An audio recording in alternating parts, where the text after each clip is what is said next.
Assalamualaikum majikan, pembahasan request kali ini kita akan membahas sebuah omongan yang lagi viral yang diomongin sama para netizen. Ya biasa kan netizen suka ngurusin hidup-hidup orang. Ini tuh tentang namanya Ballerina Farm. Udah pada dengar belum kalian? Drama banget ini. Buat yang pada belum tahu, ya namanya aja kan tadi Ballerina Farm. Udah pasti otomatis kita nggak jauh-jauh nih ngomongin balerina sama peternakan. Ya habis kalau ditranslate satu-satu kan begitu ya, Ballerina sama Farm. Nah jadi Ballerina Farm ini sendiri adalah sebuah nama akun gengs asal Kamas Utara Amerika Serikat. Yang mana akun ini tuh milik seorang perempuan berusia 34 tahun bernama Hannah Nealman. Nah di sana dia tuh suka nge-share konten-konten kehidupannya sebagai peternak di akun YouTube, TikTok, sama Instagram. Isinya ya macam kayak ngevlog estetik kehidupan sehari-hari gitu, macam kayak ngurus ya tadi tuh peternakan, masak sembari ngurus juga ke-8 anak sama suaminya. Banyak bener gak? Video-videonya nih kalau kita tonton tipe-tipe kayak video-video Liziki yang ngomongnya yang pernah kita bahas dulu vlog-vlog estetik, dreamy, membajakan mata yang jauh banget sama kehidupan kita yang riuh banget. Boro-boro hidup kita estetik, dreamy, tiap pagi udah lari-lari ngejar kereta, lanjut lagi naik ojek sampai lokasi udah kucil. Belum lagi dimarahin atasan gitu kan, makan siang juga panas-panasan, udah gombyos.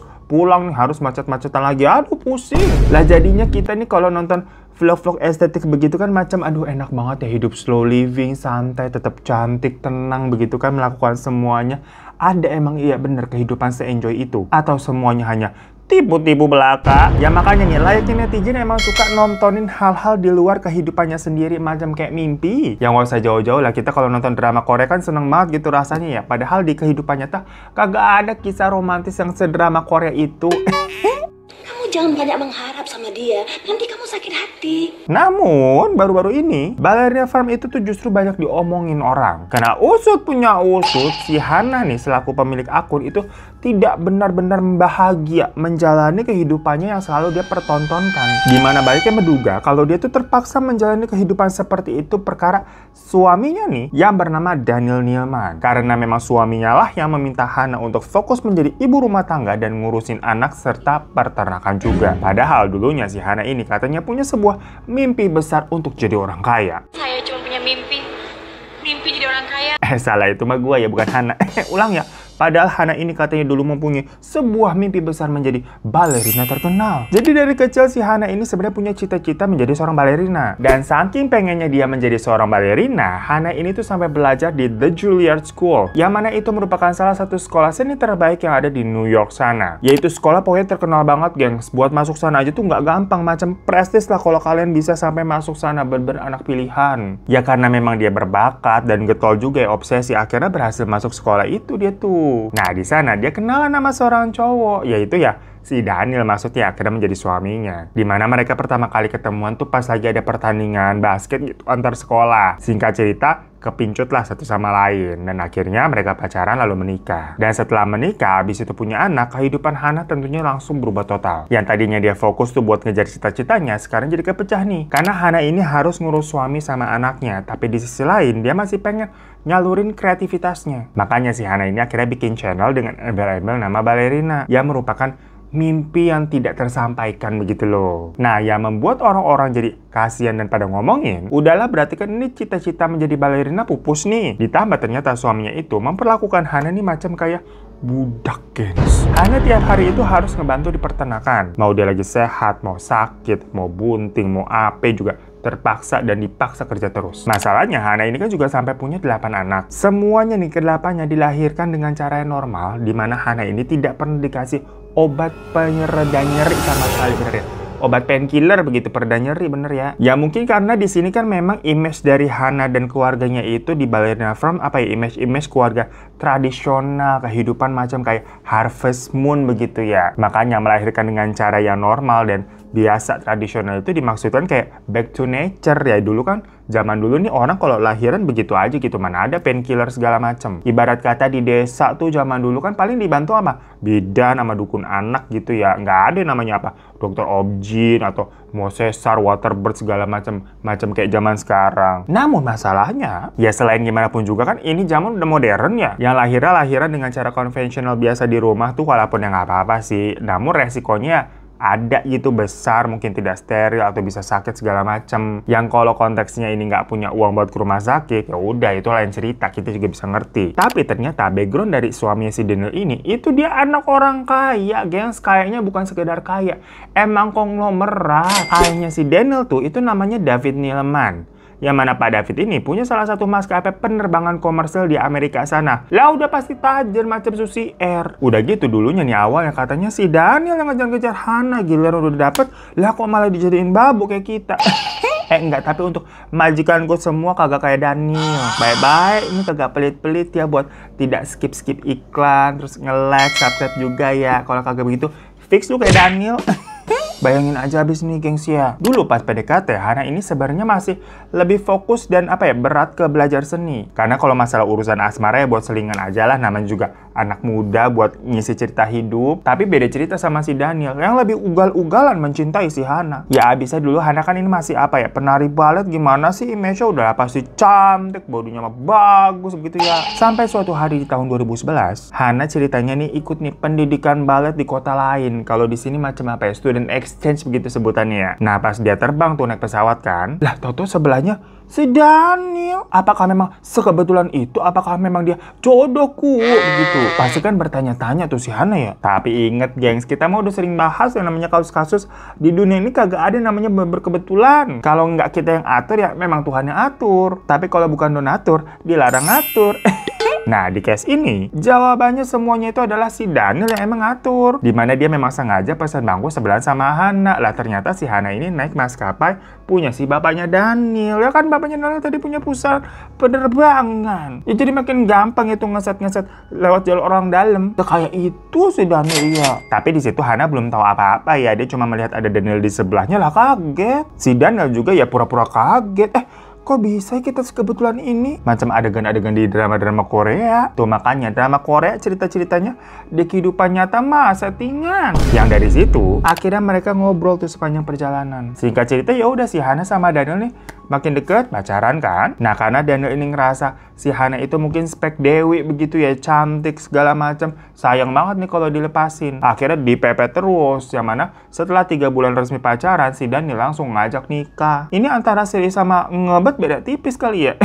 Hana sendiri yang udah mulai bucin juga ya 3 bulan pacaran, diajak nikah kayak, ayo mas aku mau tapi dengan satu syarat loh. Aku tetap boleh ya menyelesaikan pendidikanku begitu. Oke kata si Daniel. Ya karena syaratnya udah diokein, Hana pun nggak punya alasan lagi untuk menunda-nunda pernikahannya dong. Jadilah di awal pernikahannya itu si Hana ini memang masih terus ngelanjutin pendidikannya. Ini kan konteksnya baru nikah belum punya anak. Nah sebenarnya tapi ya gengs, kalau di Indonesia cewek itu sehabis menikah tapi masih melanjutkan kuliah ya banyak, udah biasa, kita nggak heran gitu. Tapi nih konteksnya kalau di luar negeri katanya memilih menikah muda terus tapi tetap ngelanjutin pendidikan itu terdengar nggak biasa loh di sana. Atau malah harus settle dulu gitu lama sampai baru yakin bener-bener akan menikah. Kalau belum yakin ya udah living together aja alias kumpul kebo lah, di sana kan lumrah ya, biasa begitu ya. Intinya kalau belum yakin-yakin amat ya mereka nggak akan mengikat dengan janji pernikahan gitu loh. Jadi kalau misalkan antara satu sama lain ini masih ada yang mau ngejar sesuatu atau belum lulus ya biasanya mereka living together aja tadi tuh, kagak sampai nikah juga. Lah kok ini tapi tetap memutuskan untuk menikah padahal si Hana ini masih mau meneruskan pendidikan dan segala macam, punya cita-cita menjadi balerina gitu. Jadi agak dipertanyakan. Karena kelanjutannya nih bisa ketebak. Dimana itu si Hana ini akhirnya hamil anak pertama dan dia tuh menjadi satu-satunya pelajar di sekolahnya yang hamil dan masih terus menempuh pendidikan. Jadi gini, kita jelasin lagi ya, mungkin kalian bingung. Kalau di sini konteksnya misalkan si Hana kecolongan, hamil duluan, makanya akhirnya nikah segala macam, ya udah mau gimana lagi, tidak akan menjadi pertanyaan malah kalau begitu. Tapi di sini si Hana kan masih punya impian dan mau lulus kuliah. Namun dia dengan sadar mau menikah dulu dan hamil pula. Ya mana lagi-lagi ini kita ngomongin di luar negeri ya, hal tersebut tuh tidak biasa. Ya ngapain kalau begitu, mending ditunda dulu. Karena kan jadi susah ya untuk fokus ya. Kayak gitu loh maksudnya. Ya udah, tapi kan balik lagi semua itu keputusan Hana ya, repot banget hidup lu. Sampai 9 bulan kemudian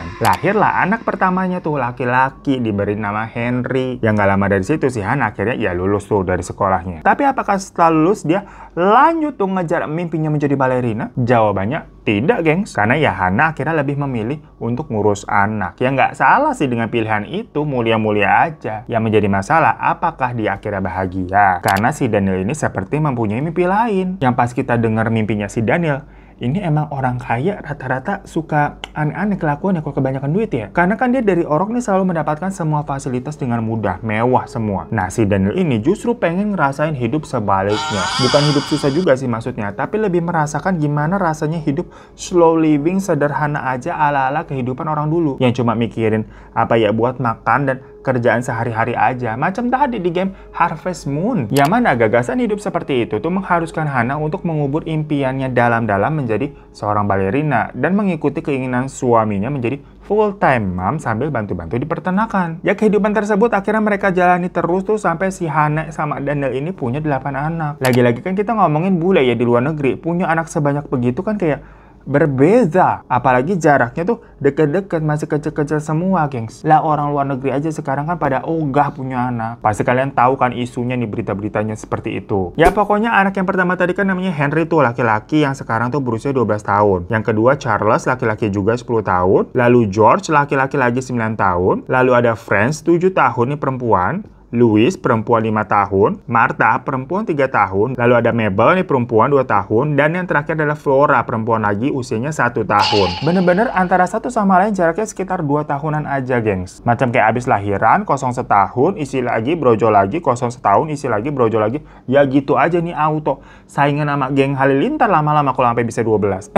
Dan Hana bilang kalau dari 8 anaknya itu ketika lahiran cuma ada 2 aja yang setelah dia melahirkan akhirnya dia nenggak gitu namanya obat pereda nyeri, painkiller. Kita susah banget ngempereda nyeri gitu ya. Itu pun dia minumnya tuh pasti Daniel lagi ada urusan keluar kota jadi nggak di rumah, diem-diem. Karena si Hana ini udah nggak tahan dan takut yang nggak ada yang bisa nolong kan karena dia sendirian, makanya si Hana memutuskan untuk minum si obat pereda nyeri tadi. Ya dari sini sebentar deh, harus kita akui memang kalau dari ceritanya Hana, di mana emak-emak selain dinobatkan menjadi ras terkuat di bumi, emak-emak juga merupakan makhluk yang multitasking ya. Udahlah ngurus anak banyak banget, masih sempat loh dia juga masak, sempat juga beresin rumah, dandan, kerja, bikin vlog gitu kan. Banyak banget gitu pingsan kali ya. Ya pokoknya karena kegetolannya si Hana itu di Instagram dia tuh sampai punya 9,3 juta followers. Di TikTok juga ada 9 juta followers, sementara di YouTube ada 1,6 juta subscribers. Ya awalnya ya para penonton kan belum tahu nih kisah hidup Hana tuh aslinya gimana. Mereka hanya menikmati konten-konten yang diupload sama si Hana karena yang tadi kayak kita udah ngomongin di awal. Nontonnya tuh macam kayak tinggal di dunia dongeng, di dunia mimpi. Yang mana kayaknya tidak akan beneran dilakukan sama seseorang di kehidupan nyata gitu loh maksudnya.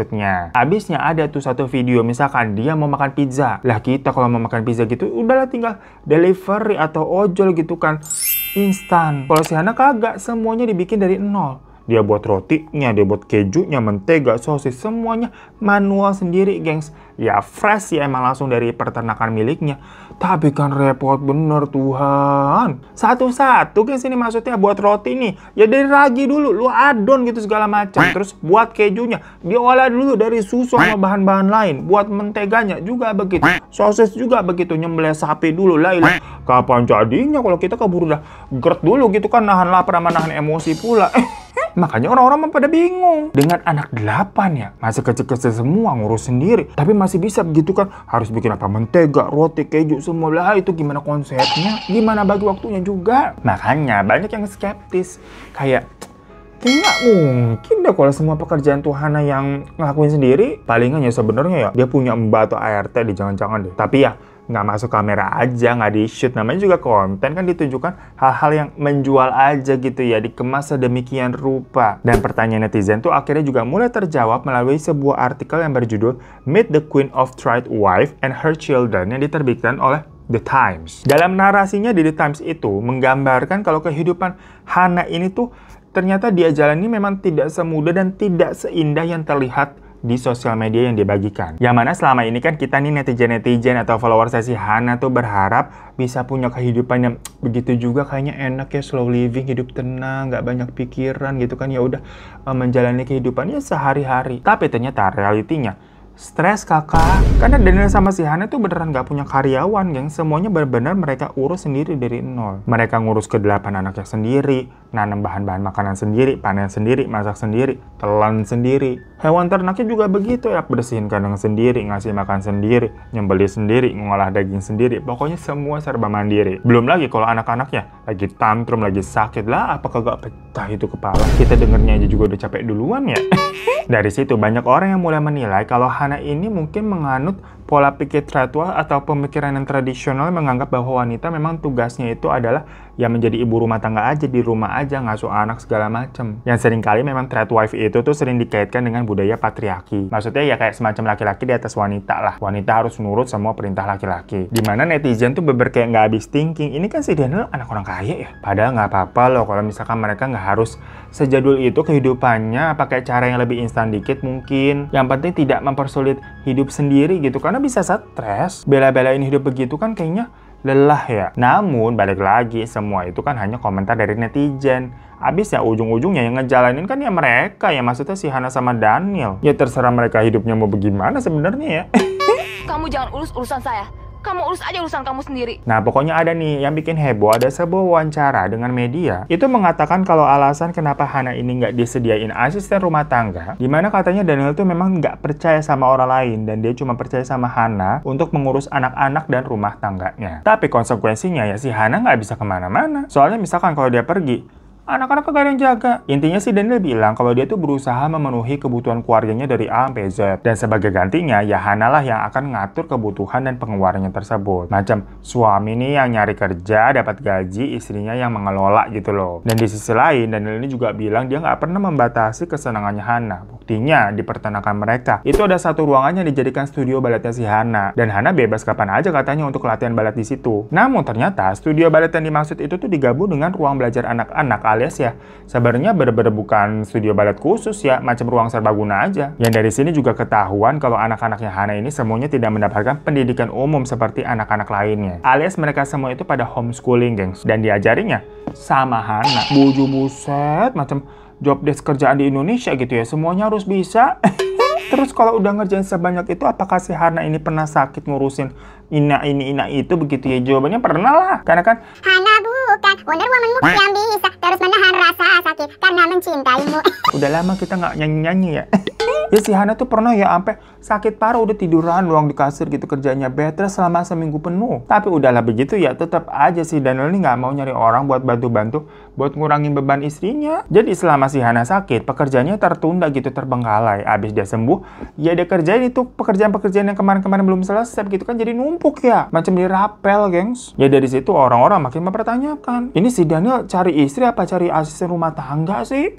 Aku udah bosan hidup miskin, Pak. Karena si Daniel ini tuh dinilai terlalu egois, kayak nggak pernah ngasih kesempatan pasangannya untuk mewujudkan mimpinya. Atau ya minimal lah meringankan beban istrinya dengan membantu pekerjaan atau ngasih asisten gitu biar istri bisa lebih luasa gitu, punya waktu luang atau fokus ngurusin anak aja sementara pekerjaan dihandle sama ART. Terus terkait tadi lahirannya tanpa painkiller katanya ya, Hana sih emang nggak pernah bilang kalau si Daniel yang ngelarang dia pakai painkiller. Cuma pertanyaannya kenapa Hana tuh ngomongnya kalau dia akhirnya pakai painkiller pas si Daniel lagi nggak ada. Macam kayak ngumpet-ngumpet biar nggak ketahuan begitu ya. Nah yang menjadikan netizen ini mempertanyakan mengenai si Daniel ini, apakah jangan-jangan si Daniel ini tuh sebenarnya memang anak orang kaya tapi yang terbuang atau yang nggak dikasih harta warisan atau gimana begitu. Karena kok kayak berbeda banget sama pewaris-pewaris yang biasanya lahir dari keluarga konglomerat. Perkara bisnis ayahnya itu bisnis gede, gengs, bukan yang cuma kecil-kecilan. Ya soalnya kan kalau yang kita tahu dari cerita-cerita kayak keluarga yang top notch di mana-mana, anak-anaknya akan meneruskan, seenggaknya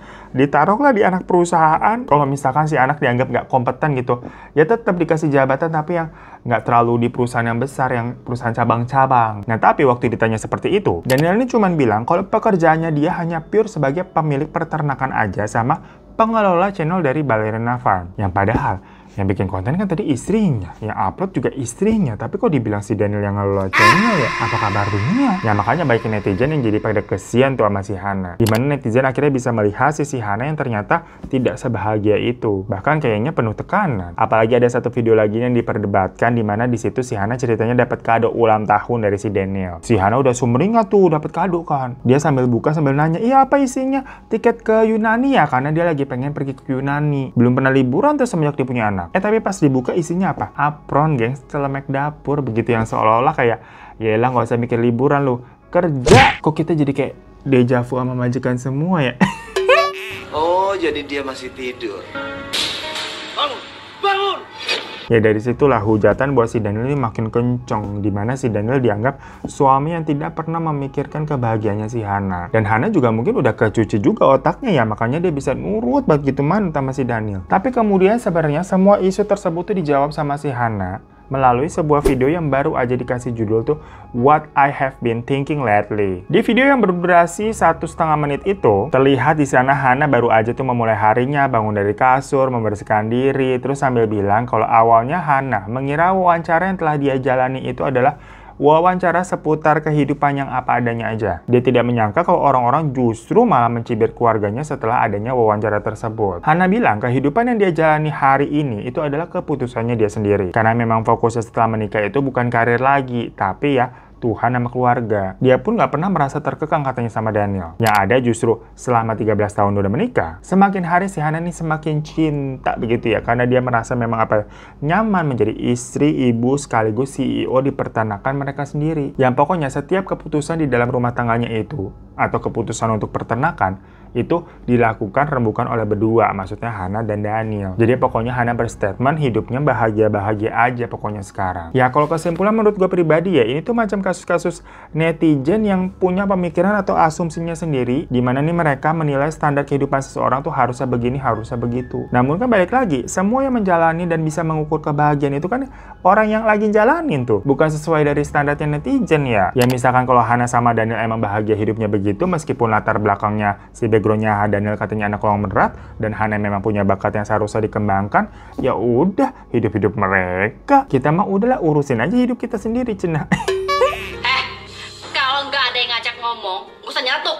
Dan misalkan kalau benar ya Hana ini sebenarnya tersiksa atau terancam gitu ya, mungkin dia dari dulu mah udah kabur nyari pertolongan. Kalau ternyata sampai saat ini dia masih bertahan ya emang suka mungkin dia menjalaninya kan. Atau kalau dicuci otak ya nggak tahu deh, kita nggak ngerti dah. Menurut kalian gimana makanya gengs? Hal-hal kayak gini tuh sebenarnya netizen tuh perlu ikut andil nggak sih dalam kisah hidup rumah tangga orang begitu kan jatuhnya nih ya? Ya misalkan nih drama-dramanya Hana memang tidak bahagia atau dicuci otak, terus kita harus apa? Soalnya kan gimana pun juga di awal itu keputusannya si Hana yang mau menikah muda. Dan tadi kalau dia memang merasa tersisa ya harusnya kan dia lapor dan sebagainya ya. Tapi kan ini emang orangnya mau, makanya terus kita kudu piye begitu loh. Makanya kita jujur nih bingung sama hal-hal begini. Macam mungkin kasus yang bisa lebih relate yang ada di lingkungan kita aja nih. Ada temen lo yang deket nih sama cowok red flag. Kita udah bilangin sampai busa, udah capek banget gitu ya. Tapi ujung-ujungnya dia tetap aja tuh sama si cowok red flag, kagak dengerin kita, bebel.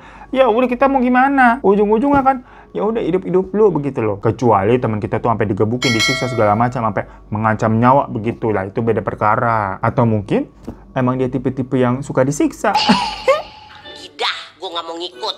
Gue masak jengkol. Nah itu gengs, tadi sebuah kasus yang menjadi perdebatan netizen ngurusin hidup orang. Ya balik lagi menurut gue ya udahlah, itu orang jauh di Amerika, kita gak kenal, mendingan itu urusin aja hidup kita sendiri. Kadang mah orang-orang suka keribetan sama urusan orang lain, padahal hidup sendirinya aja tuh masih ruwet begitu ya. Udah ngurusin hidup orang lain. Namun menurut kalian gimana? Apakah Hana ini memang sebenarnya tersiksa? Macam kayak Cat Gap yang dipaksa buat konten biar bisa menghasilkan uang begitu? Atau enggak deh, kayaknya dia emang enjoy aja dengan semua itu, kerjanya banyak macam job desk anak magang begitu di kantor baru.